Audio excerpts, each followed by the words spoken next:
The public still hasn't seen that report, but joining me now are two men whose offices have a copy of the Inspector General's findings. Let's bring in from Columbus, Ohio, Republican Congressman Jim Jordan, and with me here in studio is North Carolina Congressman Mark Meadows, also Republican. So let's start with you, Congressman Jordan. What's the headline that's going to come out of this Inspector General report? Well, we don't know what will come out of that, but we do know about Andrew McCabe that he didn't lie just once, he lied 4 times. So 4 times he lied to James Comey, he lied to the Office of Professional Responsibility, and he lied twice under oath to the Inspector General. And remember, this is Andrew McCabe, Deputy Director of the FBI. This is Andrew McCabe. The text messages between Peter Strzok and Lisa Page talk about Andy's office, the meeting where they talk about the insurance policy in case Donald Trump is actually president of the United States. So that's why this is significant. And again, it wasn't once, it wasn't twice, wasn't even 3 times. 4 times he lied about leaking information to the Wall Street Journal about the FBI. Congressman Meadows, he was adamant in his op-ed that his career, speaks for itself, that he was authorized to speak as he did to the press, and yet you guys are saying he's lied 4 times. Well, I think it's not our words. It's actually the independent investigation that was done by his colleagues. And so when you read it, it's not about politics. You broke the news. Actually, you broke the news right here just a little over a week ago now. And what we're finding is everybody's saying, well, this is political in nature. But when you read the report, you see that it's not political because under oath and certainly with the investigation, it was a real problem. But here's why it's critical. Here's why it's critical. The Attorney General Sessions just talked about extraordinary circumstances. Well, how much more extraordinary do you have to be when you fire the central player in the investigation? That's one critical component. And so we need to have this special counsel. I disagree with the Attorney General, and I can tell you tonight, I went through and reviewed some redacted things that were given to our committee. And on 7 pages, there were 12 material facts, not just names, material facts that were omitted by the Department of Justice. It's time that they come clean and give Congress what we need. 12 material facts. What I'm talking about is, the news broke about the meeting that happened with Dennis McDonough in the White House. The former White House chief of staff for Barack Obama. That was redacted, but it didn't stop there. When we look at the multiple redactions that are taking place, this Department of Justice is not complying with the subpoena and with the oversight responsibility that we have in Congress. And so for the Attorney General to suggest that there's not enough there is just extremely disappointing. Congressman Jordan, it sounds like your colleague, Congressman Meadows, is saying that, there was a reason to redact certain information, because whether it was a reference to friendship with Judge Contreras, right, or perhaps information related to McDonough, it doesn't make them look good. And it's redacted.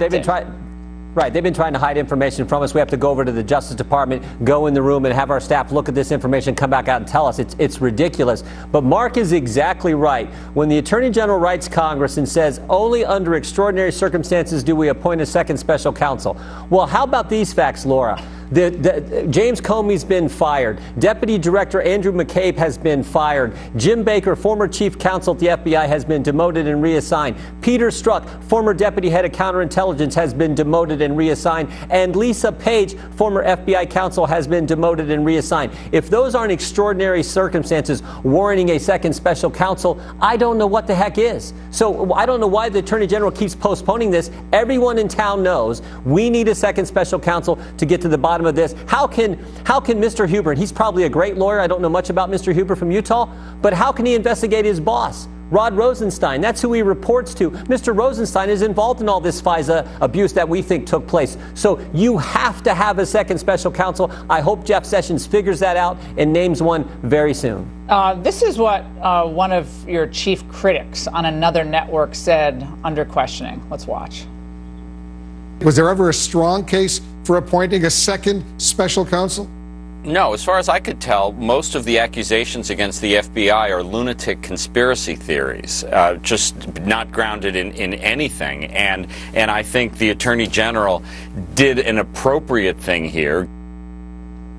Congressman Meadows. Well, I mean, when you look at the facts speak for themselves, Laura. When we're looking at, is it a material fact that Peter Strzok had a relationship with a FISA judge and they concealed it? The answer is yes. Is it a fact? And we now know that the investigation into Donald Trump started late July.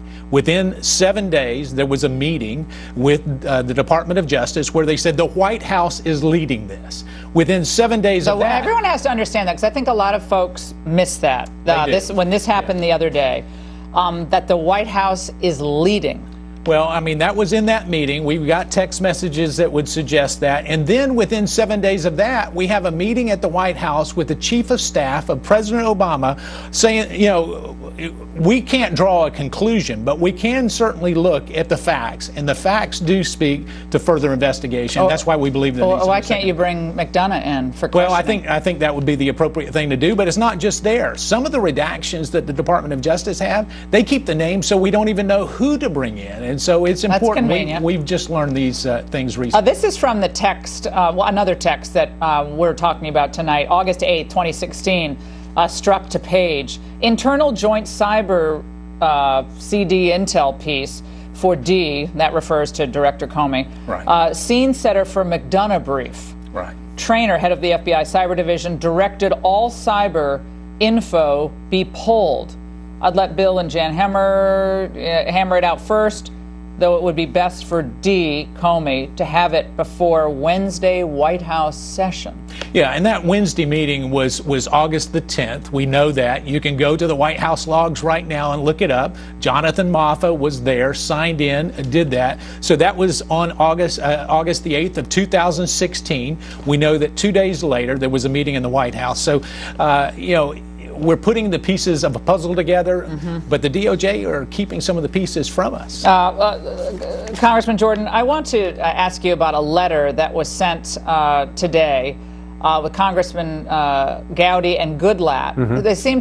They seem to heap some praise onto the U.S. attorney who'll be looking into this into these questions. While we continue to believe the appointment of a second special counsel is necessary, this is a step in the right direction. We expect the U.S. Attorney Huber, given his reputation, will conduct an independent and thorough investigation.